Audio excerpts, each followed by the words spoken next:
Thursday evening, April 17th. My suitcase was open on the couch, half-packed for the flight from San Diego to Phoenix the next morning. The boarding pass sat on my phone screen and the weather app said Scottsdale would be 90 degrees by Saturday. Lily always liked warm weather for outdoor photos. My phone buzzed again while I was folding a dress I'd planned to wear to the rehearsal dinner. The message was from my father. "Don't come to the wedding tomorrow. It's better if you stay in California." For a moment, I assumed it was some kind of logistical problem. Maybe the venue had changed. Maybe there had been a scheduling issue with the ceremony. Weddings generate a lot of last-minute confusion. Then another message appeared. "This isn't about travel. We've decided it would be best if you didn't attend. There will be important people there and your situation would create the wrong impression for the family." I stood in the middle of my living room holding the dress in both hands. My name is Ava Caldwell. I'm 31 years old. I run a small logistics software company out of a shared office space in downtown San Diego. Tomorrow morning, I was supposed to fly to Arizona to attend my younger sister's wedding. Instead, my father was telling me not to come. I read the messages again, slowly trying to understand what he meant by my situation. Another notification arrived before I could respond. This wedding includes several of Ryan's family's business partners, developers, investors, people who care about image. We need the day to reflect the success of both families. I set the dress down on the coffee table. Ryan Whitaker was my sister Lily's fiancé. His family owned Whitaker Development, a regional construction company that had been expanding across Arizona over the past decade. My father had started doing subcontracting work with them 2 years earlier through his small firm Caldwell Construction.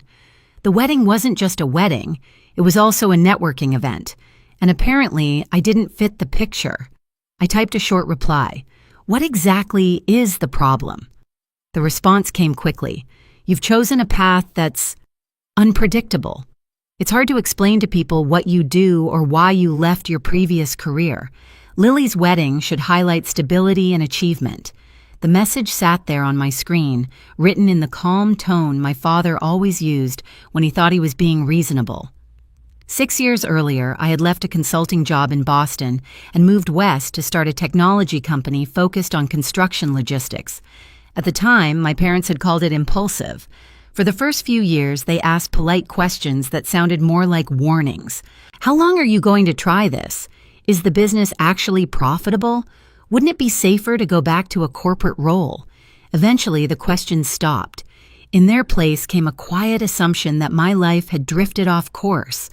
Now that assumption had reached a new stage, my sister's wedding. I walked over to the kitchen counter and poured a glass of water, reading the message again while the faucet ran. The words weren't angry. My father rarely sounded angry in writing. They were practical. "Don't come." Another message followed a minute later. "This isn't meant to hurt you. It's simply about protecting the family's reputation during an important event." I thought about Lily. She and I were 3 years apart growing up in Northern California.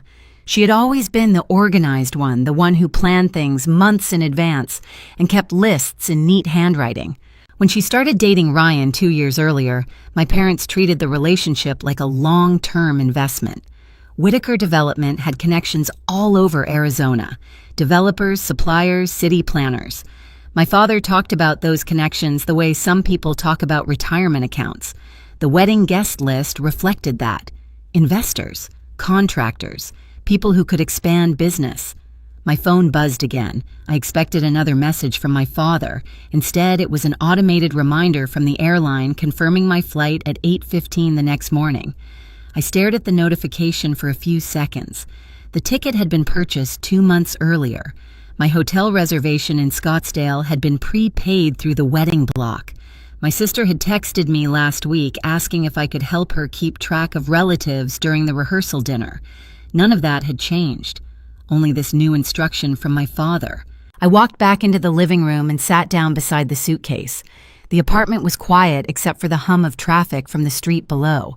For a moment, I considered calling him. It would have been easy enough.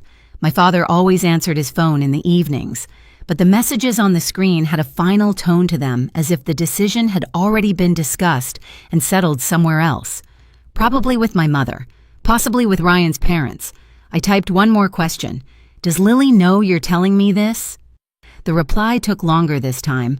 When it arrived, it was shorter. "We'll explain everything to her later. Right now, we just need the day to go smoothly." I set the phone down beside the suitcase. Outside, a car alarm went off somewhere down the block and then stopped again. The dress for the rehearsal dinner was still folded on the coffee table.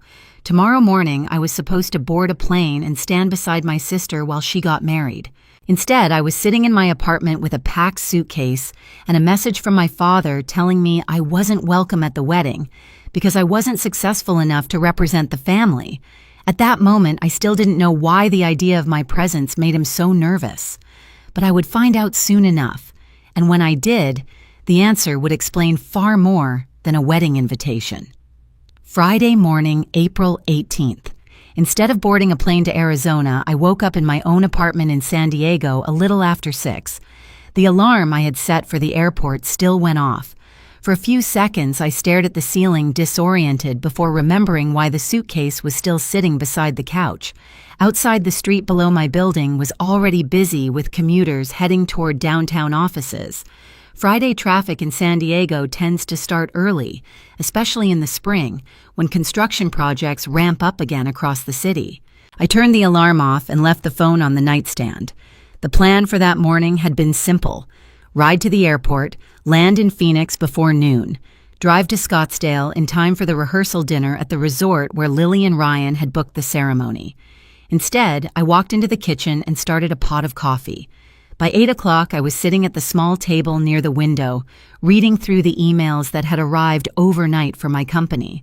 Our office shared a workspace 2 blocks away, but on Fridays, I usually worked from home unless we had client meetings. The messages were routine software updates, scheduling notes, a logistics report from a contractor in Nevada.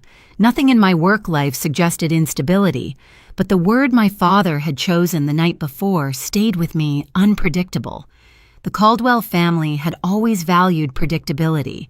My parents built their lives around it. I grew up in a suburb outside Sacramento where most families stayed in the same house for decades. My father ran a small construction company that specialized in subcontracting foundation work, framing the practical parts of building projects that didn't get mentioned in glossy brochures. My mother handled the bookkeeping from a desk in our den. Success in our house had a clear definition: a stable business, a mortgage paid on time, a reputation that made other contractors comfortable shaking your hand. My younger sister Lily fit naturally into that world. She had studied marketing at Arizona State University and moved to Scottsdale after graduation. Within a year, she started working for a regional marketing firm that handled branding for several real estate developers. That was where she met Ryan Whitaker. Ryan's family owned Whitaker Development, a construction company that had expanded quickly across Arizona during the past decade. They built residential communities outside Phoenix, Tucson, and several smaller cities that had been growing along the interstate corridors. 2 years ago, my father began taking subcontracting work through them. It started with small framing jobs and site preparation. Gradually, he began talking about Arizona more often during our phone calls.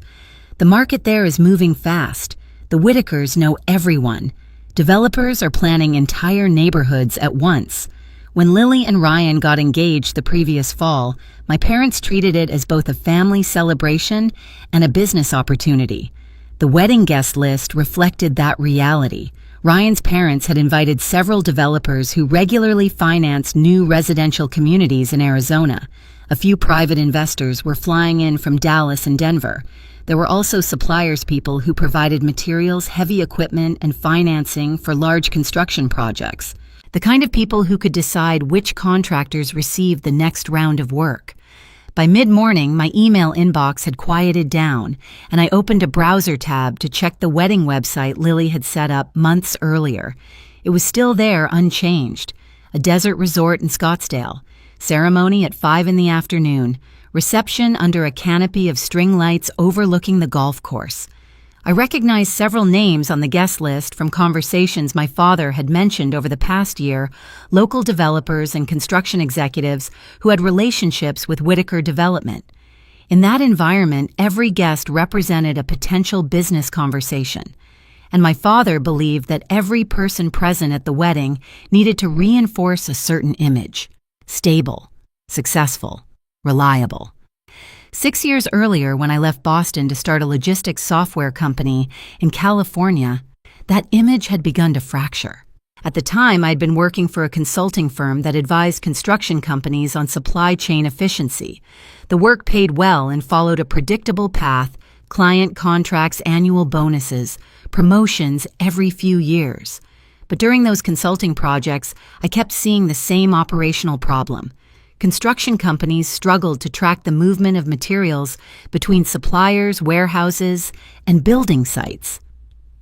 Orders arrived late, shipments went missing, and no one had a unified system to see the entire chain. That problem eventually became the business idea Marcus Lee and I decided to pursue. Leaving Boston had made sense to me. To my parents, it looked like abandoning stability for something uncertain. Over the years, they had learned to describe my career in vague terms when talking to friends. "She's working in tech now," something related to construction logistics. They rarely mentioned the company itself. The more successful Lily and Ryan's relationship became, the more visible that difference felt. Ryan represented the traditional version of success my parents understood: a growing construction firm, new developments under contract, partnerships with investors who financed entire neighborhoods. Compared to that, a software startup run out of a shared office in San Diego seemed abstract, something difficult to explain over a cocktail reception. Around 11 that morning, my phone lit up again on the kitchen counter. The screen showed a group photo Lily had posted online. She and Ryan were standing together outside the resort where the ceremony would take place later that day. Behind them, I could see the desert hills and the long row of white chairs already set up for the evening. My parents were in the picture too, smiling beside Ryan's parents. Everyone looked composed, confident, exactly the kind of image my father had described in his message the night before. I closed the browser tab and returned to my work emails. The wedding in Arizona would go on without me, and somewhere in the background of that celebration, my parents were presenting a version of our family that did not include the daughter who had chosen a different path. At that point, I still believed the decision was only about appearances. I had not yet realized how closely their definition of success was tied to the business relationships surrounding that wedding, but that connection would become clear soon enough. The Monday after Lily's wedding, I unlocked the glass door of our office a little before 8 in the morning. The building sat on a narrow street near downtown San Diego, the kind of place filled with small technology firms and design studios. Our company rented 4 desks in a shared workspace on the second floor. The sign outside the door listed several startups in neat black letters. Ours was one of the smaller ones, Caldwell Logistics Systems. The name had been Marcus's suggestion when we incorporated the company 3 years earlier. Inside the office, lights were still off. I flipped the switch near the entrance and walked past the row of workstations toward the conference table near the windows. The room overlooked a construction site across the street where a new apartment building had been going up since January. A delivery truck was backing into the loading zone. The timing made me smile slightly. For 6 years, my work had revolved around moments like that: shipments arriving, materials moving from one location to another, small decisions in logistics that determined whether a construction schedule stayed on track or fell apart. Marcus Lee arrived a few minutes later carrying a laptop bag and a paper cup of coffee. Marcus had been my co-founder from the beginning. We met when we were both working on supply chain consulting projects in Boston. He handled most of the engineering side of the platform while I worked with clients and project managers in the construction industry. He paused when he saw me already sitting at the conference table.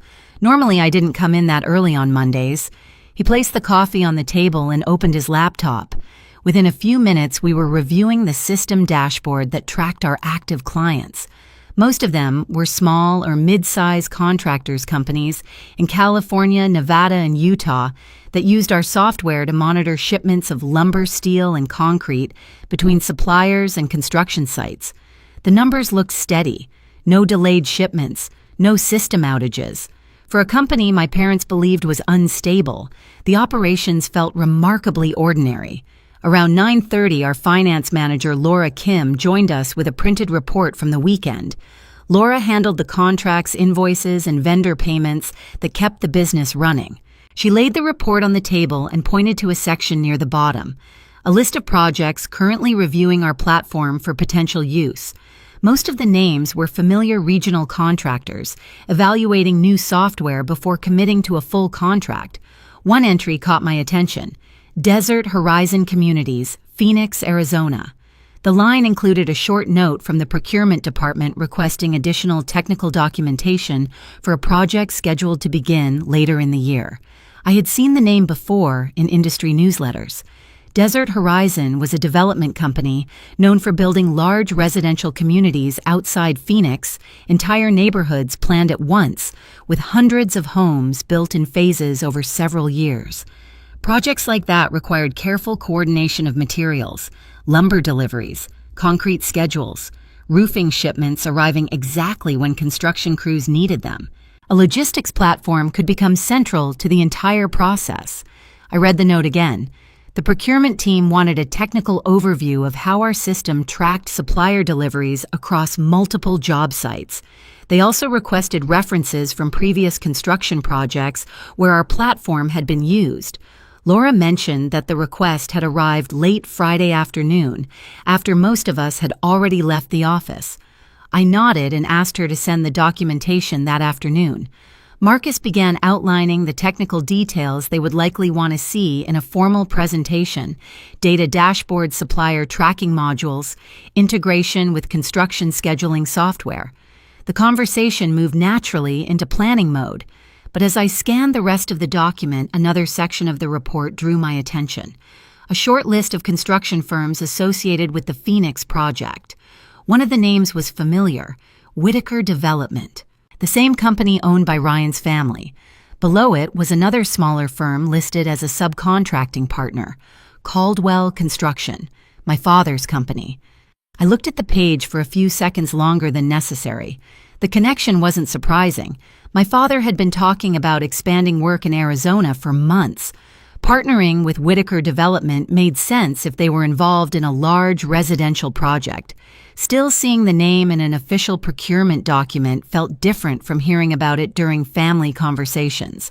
This was the professional side of the industry: formal proposals, technical reviews, companies competing for roles in a development that could last several years. Marcus noticed I had stopped scrolling through the report. He leaned over the table slightly to read the page. Neither of us said anything immediately. The document itself didn't suggest any problem. It simply listed potential contractors who might participate in different phases of the project. But it did clarify something important. The wedding I had missed 2 days earlier had not only gathered family members and friends, it had brought together many of the same people involved in the Phoenix development: developers, construction firms, investors, all in the same place. The same weekend, our company received an invitation to submit technical documentation for that project. The timing could have been coincidence. In the construction industry, projects overlapped, and conversations happened in many different settings. Still, the connection lingered in my mind as we continued reviewing the report. By the end of the meeting, we had agreed to prepare a formal technical package for Desert Horizon. If their procurement team approved the documentation, the next step would likely be a presentation to their development board in Phoenix, a routine part of competing for a large contract. When the meeting ended, Marcus carried his laptop back to his desk while Laura returned to her office to finalize the paperwork. I remained at the conference table for a moment longer, looking out the window at the construction site across the street. Another truck had arrived with pallets of drywall stacked in the trailer. Workers were unloading the materials and moving them toward the unfinished building. The entire process depended on timing: deliveries scheduled precisely, supplies tracked carefully, small logistical decisions shaping the progress of a much larger project. At that point, the Phoenix development was simply another opportunity on our list, a potential contract we would compete for like any other. But the names on that procurement document had already connected it to something else in my life: my sister's wedding, my father's business, and the version of success my parents believed the world should see. What I didn't know yet was how closely those two worlds were about to intersect. Saturday afternoon, April 19th. By the time the ceremony in Scottsdale was starting, I was still in San Diego finishing a set of system notes for a contractor in Nevada. The office was quieter than usual on Saturdays. Only 2 of the workstations were occupied, and most of the lights in the shared workspace were turned off. Around 4:30, my phone vibrated on the desk. The notification came from Lily's wedding website. The photographer had begun uploading preview photos from earlier in the day. I opened the link. Ryan standing beside several men I recognized as his business partners. I recognized my parents in one of the pictures. My father stood beside Ryan's father near the entrance to the reception terrace. Both of them were wearing dark suits, leaning slightly toward a man in a light gray jacket, who appeared to be explaining something while pointing toward the surrounding hills. The photo caption listed the man's name, Daniel Alvarez. The name was familiar enough that I paused. I had seen it once before in a newsletter circulated among developers in the Southwest. Alvarez managed land acquisitions for a development company that specialized in large residential projects around Phoenix. In other words, the kind of person who helped decide where entire neighborhoods would be built. I kept scrolling. Another photo showed several men gathered around a small table near the reception bar. Among them, I recognized Ryan Whitaker, again speaking with 2 people wearing badges from a construction materials supplier I had encountered at a trade conference the previous year. Even through a photograph, the purpose of the gathering was clear. The wedding was also functioning as a meeting point. Developers, contractors, suppliers, investors who financed housing projects across Arizona. The same ecosystem that had appeared in the procurement report Laura brought into our office earlier that week. I closed the photo gallery and opened my email again. There were no new messages from Desert Horizon yet. Procurement reviews usually move slowly, especially when multiple contractors were involved. Still, the timing of everything sat in the back of my mind. While those photos were being taken in Scottsdale, our company had already submitted the first round of technical documentation for the Phoenix project. Marcus and Laura had finalized the files late Friday afternoon. They included a system architecture overview case studies from 2 construction projects in California and a list of supplier integrations that allowed our platform to track deliveries across several states. It was the same kind of documentation we had submitted to other developers before. Nothing about the process suggested a direct connection to the wedding, but the people appearing in those photographs were clearly part of the same professional network that would eventually influence which contractors and technology partners worked on large housing developments. Around 6 o'clock, the sun was beginning to set in San Diego. I closed my laptop and walked down the hallway toward the small kitchen area at the end of the workspace. One of the other tenants in the building was heating dinner in the microwave while reading something on his tablet. Outside the window, the sky over the harbor had turned a pale orange color. My phone vibrated again on the counter. Another batch of photos had been uploaded. This time, the ceremony itself had begun. Lily was walking down the aisle beside our father. The photographer had captured the moment from behind the guests, so most of the faces were turned toward the front where the altar had been set up. My father's posture looked formal and composed, exactly the way he usually carried himself at public events.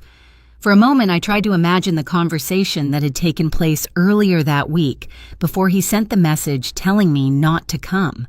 Whether it had been discussed over dinner with my mother, or during a phone call with Ryan's parents while they finalized the guest list. However the decision had been made, it had been presented as something practical. An adjustment meant to protect the family's image during an event where many business relationships were present. I watched a short video clip posted by one of Lily's friends. Guests were standing near the reception area while the band prepared to start the evening music. In the background, several groups of people were speaking in small circles, drinks in hand, exactly the kind of setting where business introductions often happen quietly during social events. One of those circles included Ryan, his father, and 2 men wearing name badges that looked identical to the ones used by Desert Horizon during industry conferences. The same development company currently reviewing our software proposal. I locked the phone and set it back on the counter. The wedding reception in Arizona would continue for several more hours. By the end of the evening, dozens of conversations would have taken place across that terrace, some about family, others about projects that might shape the next few years of construction across the Phoenix area. Meanwhile, our office in San Diego would open again Monday morning and continue preparing for the next step in the procurement process. At that moment, the two events still felt separate. A wedding I had not attended, and a business opportunity my company was quietly pursuing. But the photographs from that afternoon had already shown how closely the same group of people moved between those two worlds. Wednesday morning, April 23rd. By the middle of the week, the routine of work had settled back into place. Our office opened a little before 9, and by the time I arrived, Marcus was already reviewing system logs from one of our clients in Nevada. The Phoenix project hadn't come up again since we sent the documentation package on Friday. Procurement reviews often took time. Large development companies usually pass technical proposals through several departments before making any decisions. Laura stepped into the conference area with a tablet. Desert Horizon replied, she said. Their procurement team had finished reviewing the documentation we sent the previous week. They wanted us in Phoenix the following Tuesday for a technical presentation to the development board. The attachment included a briefing document for the project. Marcus leaned closer as I opened it. The list of contractors appeared near the top. Whitaker Development. Directly below it, another name. Caldwell Construction. For a moment, the room stayed quiet. The Phoenix project was no longer just another proposal in our pipeline. My father's company was already inside the same development we were about to present to. Laura opened it. The document outlined the scale of the development Desert Horizon was planning. Several hundred homes to be built in phases over the next 4 years on land outside Phoenix. Multiple contractors assigned to different construction segments. Centralized logistics oversight designed to coordinate the movement of materials between suppliers, storage facilities, and active building sites. Exactly the kind of environment where our platform was designed to operate. The briefing also listed the primary construction firms expected to participate in the first phase. Whitaker Development appeared again near the top of the page. Caldwell Construction was listed directly beneath it as a subcontracting partner responsible for structural framing work. Seeing the names in a formal project document made the connection from earlier in the week more concrete. The Phoenix development was not simply an industry rumor or a possibility discussed during a wedding reception. It was a confirmed project already moving through procurement planning. Laura scrolled further down the page. Another section outlined the technology requirements Desert Horizon expected from the logistics platform they would select. Real-time supplier tracking, material delivery verification across multiple job sites, integration with scheduling software used by construction managers. The document specified that the company chosen to provide the system would coordinate with every contractor working on the development. In practical terms, that meant our platform, if selected, would sit at the center of the project's supply chain operations. Marcus began making notes for the presentation. He listed the system dashboards we should demonstrate and the data models that showed how shipments could be tracked between warehouses and construction sites. Laura opened a new folder in our internal project management system, labeled Phoenix Presentation.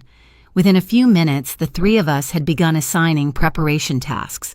Marcus would prepare the live demonstration environment. Laura would compile financial projections showing how centralized logistics could reduce delays and material loss. I would handle the main presentation, explaining how the platform functioned across large construction developments.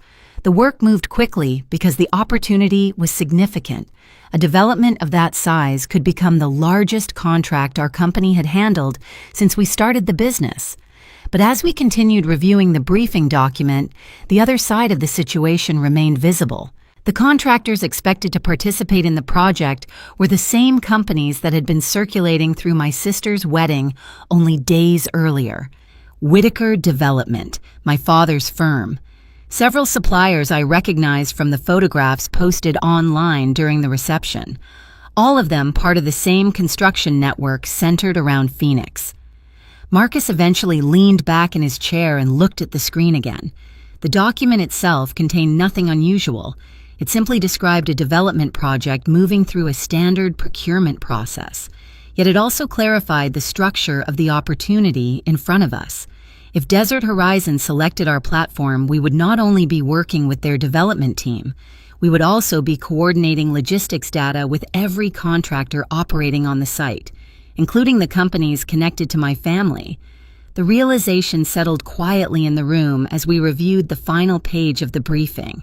Tuesday's meeting in Phoenix would be the first time our company presented the system directly to the developers overseeing the project.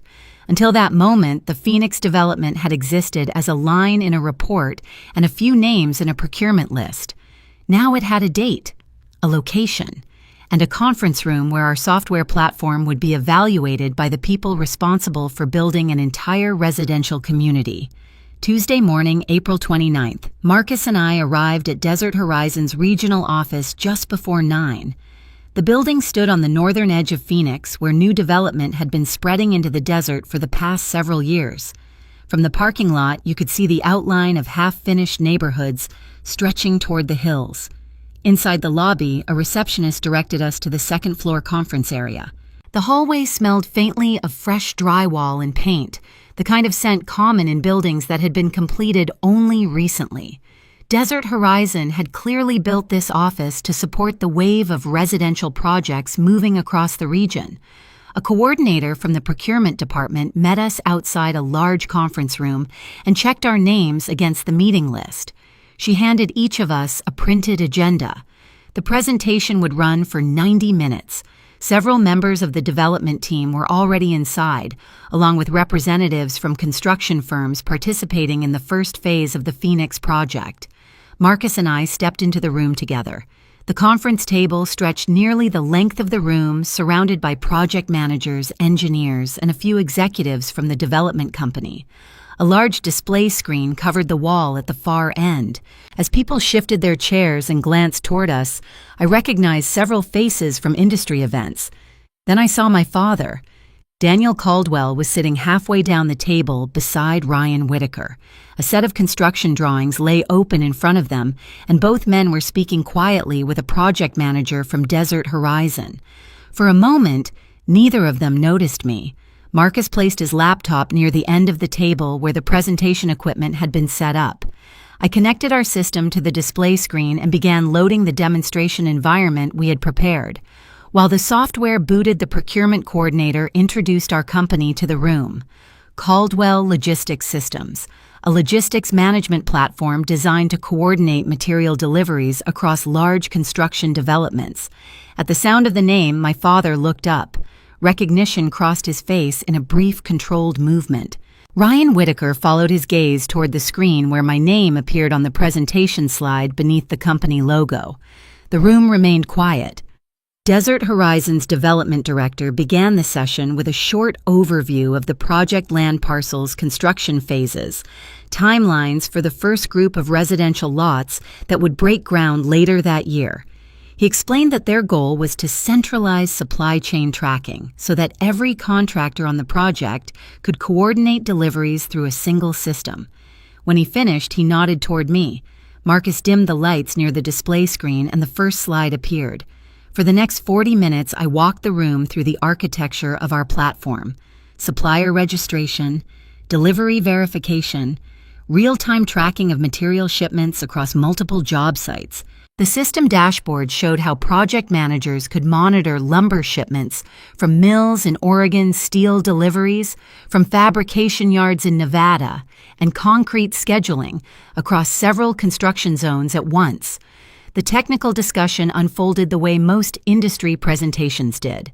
Questions from engineers, clarifications about software integration with scheduling tools used by construction supervisors, requests from the procurement team about how our platform documented supplier compliance and delivery confirmation. Yet beneath the surface of that conversation, another layer of awareness remained in the room. My father had not expected to see me there. At one point during the demonstration, I glanced down the table and saw him reading the printed agenda again.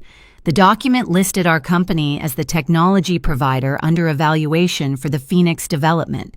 Ryan Whitaker asked a question about how our system handled delivery disputes between suppliers and subcontractors. The question sounded technical, but the implication behind it was clear. If materials arrived late or documentation was incomplete, subcontractors were usually the first to absorb the blame. I answered the question the way I answered every other technical request that morning. Our system records the entire chain, I said, tapping the screen where the audit dashboard appeared. Supplier dispatch time, delivery confirmation, job site receipt. Every step is time-stamped and locked. Several project managers leaned forward slightly. I continued. That means when a shipment is delayed, the system shows exactly where the delay occurred. I paused for a moment before finishing the explanation. So responsibility doesn't get reassigned after the fact because the record can't be edited. The room stayed quiet. Across the table, my father looked down at the printed agenda again. Ryan nodded slowly, as if considering the answer from a purely operational perspective. But the implication of the system was already clear to everyone in the room. If our platform was selected for the project, the logistics record would belong to the system itself, not to whichever contractor happened to control the conversation. The conversation moved forward without interruption. No one in the room acknowledged the family connection. From the perspective of the development company, we were simply one of several vendors presenting a technical solution. But the shift in context was unmistakable. 2 weeks earlier, my father had sent a message telling me not to attend my sister's wedding because my career would create the wrong impression among his business partners. Now those same business partners were sitting around a conference table evaluating the software platform my company had built.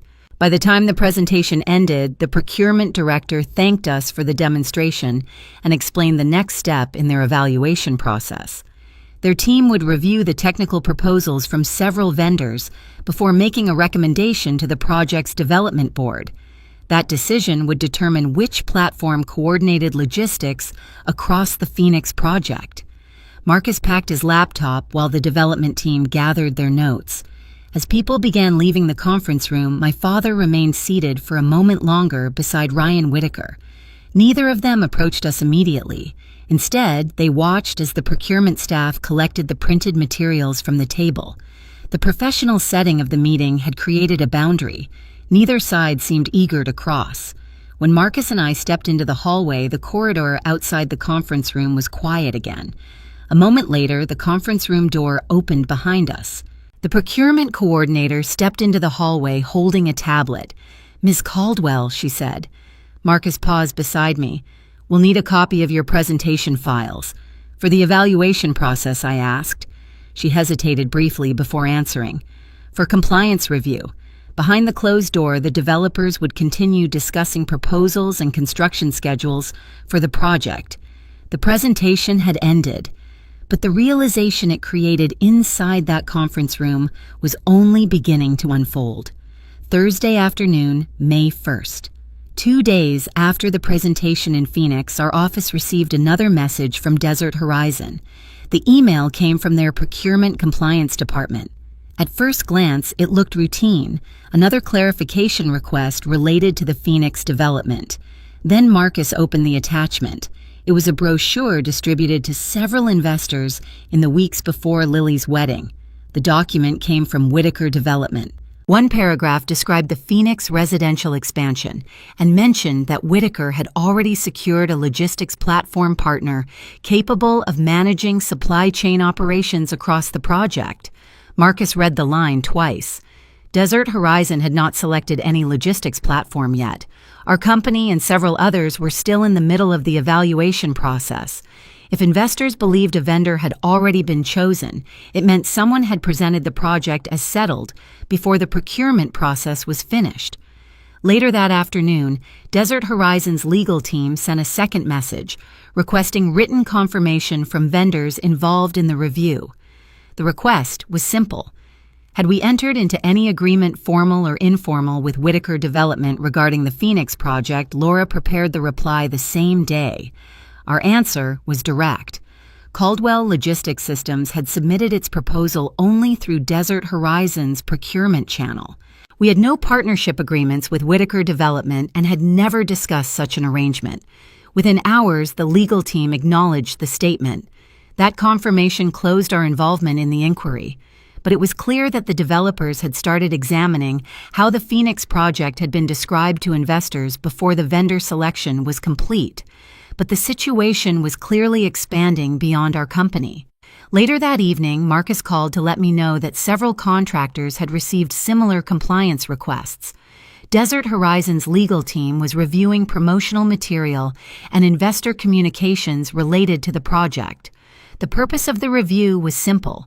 They needed to determine whether any companies had misrepresented their role in the development while the procurement process was still open. If that had happened, the development board would have to decide whether those contractors could continue participating in the project. From a business perspective, the situation introduced a new kind of uncertainty. Large development companies depended heavily on investor confidence. Claims about prearranged partnerships could influence financial expectations and project planning. The compliance review meant Desert Horizon now had to examine how information about the project had been presented to investors. By Friday morning, the topic had begun circulating quietly through industry contacts in Phoenix. Marcus received a message from a supplier who had attended my sister's wedding reception the previous weekend. The supplier mentioned that Whitaker Development had been telling investors during the event that their logistics system for the Phoenix development was already lined up. At the time, the statement probably sounded like normal industry optimism, but in the context of an active procurement process, it raised questions. Questions that Desert Horizon's legal team was now examining. For our company, the situation remained procedural. We had simply responded to a compliance inquiry and continued preparing for the next stage of evaluation. Yet the issue being reviewed involved companies connected directly to my family: Whitaker Development, Caldwell Construction, both listed in the same briefing document we had studied the week before. Neither Marcus nor Laura commented on that connection directly. The procurement review was being handled through formal channels, emails, written confirmations, internal legal review inside the development company. But the compliance questions now circulating around the Phoenix project had introduced a new layer of scrutiny, and that scrutiny was beginning to reach the same business relationships that had shaped the decision to exclude me from my sister's wedding. 3 weeks later, Desert Horizon delivered its decision. Whitaker Development had distributed investor material claiming a logistics partner had already been secured for the Phoenix project. Because the procurement process was still open at the time, the statement violated the development company's vendor neutrality policy. The board removed Whitaker from the first phase of the project. Every subcontract tied to their role was removed with it, including Caldwell Construction. Marcus finished reading the notice and set the screen down slowly. The Phoenix development was moving forward, just not with the companies my father had expected to build it. The compliance review had followed a procedural path legal analysis document, comparisons, and a formal decision from the development board, yet the outcome reached directly into the business relationships that had shaped my family's expectations during Lily's wedding. A project that had once been discussed at the reception tables as an opportunity for future contracts was now moving forward under a different structure. For Desert Horizon, the decision was about protecting the integrity of their procurement process. For the contractors involved, it meant adjusting to a revised development plan. And for my family, it quietly altered the network of business connections that had once been presented as the reason I should stay away from the wedding. The first call came on a Tuesday evening in early June. I was still at the office in San Diego reviewing revisions to our technical proposal when my phone vibrated across the desk. The caller ID displayed my father's name, Daniel Caldwell. He rarely called me directly. For most of the past 6 years, our communication had moved through short holiday messages or occasional emails about family events. I let the phone ring. When it stopped, I assumed the call had been a reflex reaction to something he had just learned. A few minutes later, the phone buzzed again. The same name. I turned the device face down on the desk and returned to the documents in front of me. Marcus was across the conference table running a simulation for the Phoenix logistics model, and the screen beside him showed projected delivery schedules for the first construction phase. The call ended again. That night, when I left the office, I checked the phone. 3 missed calls, 2 voicemail notifications. I listened to neither. By the end of that week, the pattern had settled into something steady. My father called every evening, usually between 7 and 9 Pacific time, sometimes once, sometimes 3 or 4 times within an hour. The calls started shortly after Desert Horizon's internal decisions circulated among contractors. The timing made the reason clear. Caldwell Construction had been removed from the Phoenix project along with Whitaker Development. For years, my father had run a small subcontracting business outside Scottsdale. His company handled concrete framing and site preparation for mid-sized residential developments across Arizona. Projects like the Phoenix expansion represented the kind of work that could keep a small contractor busy for months. When Whitaker Development lost its position as a primary contractor, every subcontractor connected to that partnership lost the work as well. By the following Monday, my phone showed 16 missed calls. Laura noticed the pattern during a planning meeting when my phone lit up again on the conference table. She glanced at the screen, then back at me. I turned the phone over before it could ring out. The conversation in the room continued as if nothing had happened. We spent the rest of the morning reviewing Desert Horizon's updated project timeline. The development board had begun reorganizing the construction network after the compliance review. New contractors were being considered for the first phase of the Phoenix development. Our company's logistics proposal was still active in the procurement process. In fact, the project managers had asked us to prepare an updated deployment schedule that assumed a different group of construction partners. The change meant more work for our team, more modeling, more meetings, more preparation, but it also meant the project was moving forward without the companies my family had expected to benefit from it. Later that afternoon, my phone vibrated again. I checked the screen briefly. 23 missed calls, all from the same number. That night, I finally opened the voicemail list. The messages were short. Most lasted less than 30 seconds.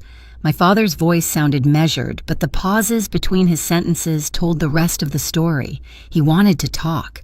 He wanted to explain something. In one message, he mentioned the Phoenix development by name. In another, he said he had not realized our company was involved in the project until the procurement meeting. None of the messages mentioned the wedding directly. None of them referred to the text message he had sent telling me not to come.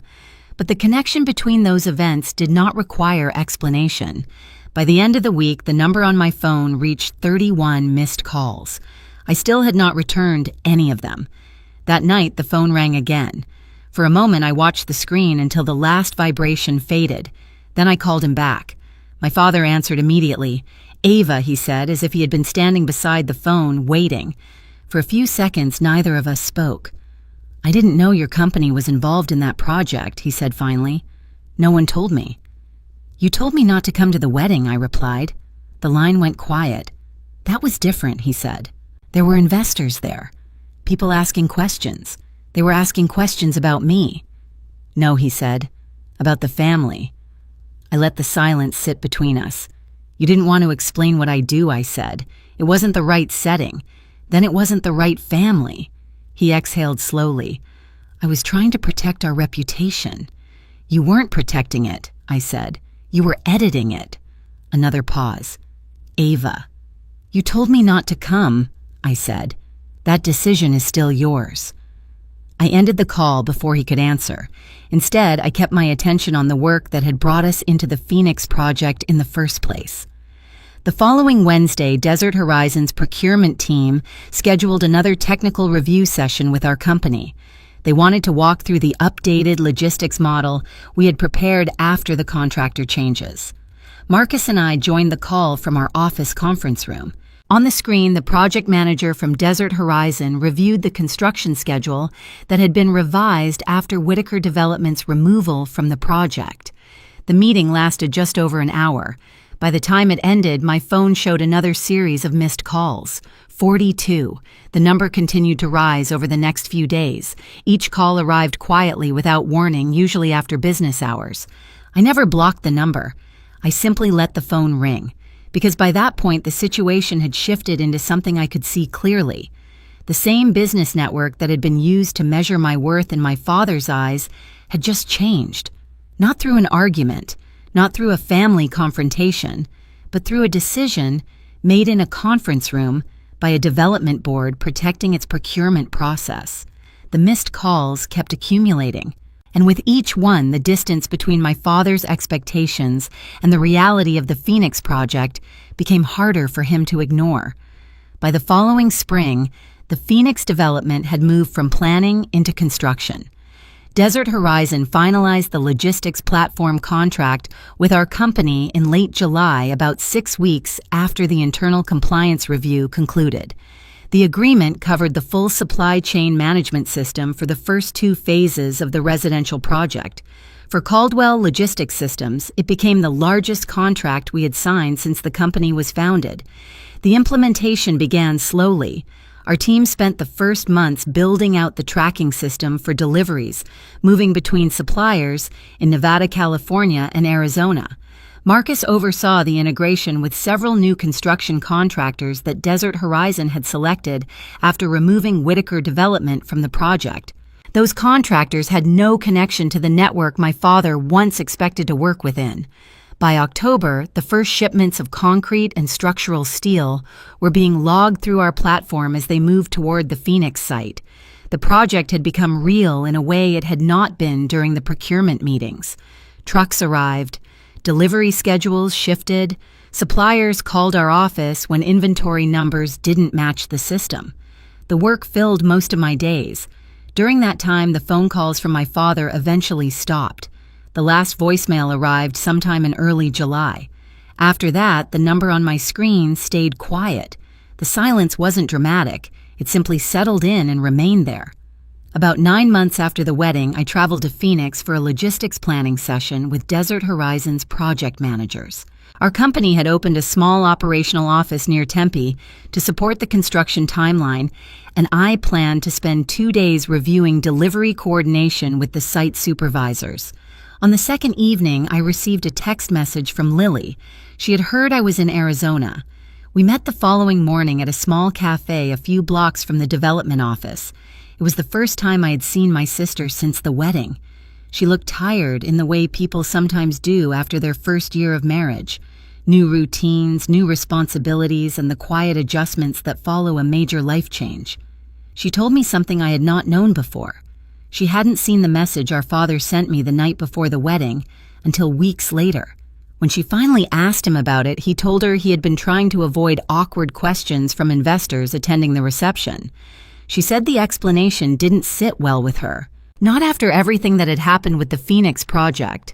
We didn't discuss the compliance review in detail. We didn't need to. By that point, the outcome was already visible across the development site a few miles away. New contractors had taken over the construction schedule. Our logistics platform was coordinating the delivery of materials for the first phase of homes, and the business connections that once shaped my father's expectations had quietly shifted into a different structure. Before we left the cafe, Lily said something that stayed with me during the drive back to the office.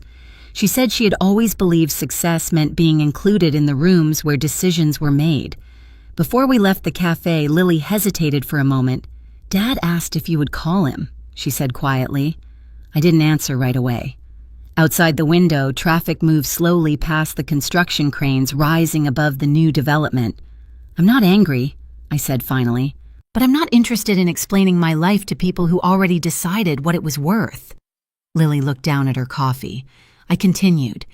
"If he wants to talk to me someday, it won't be about business connections or reputation.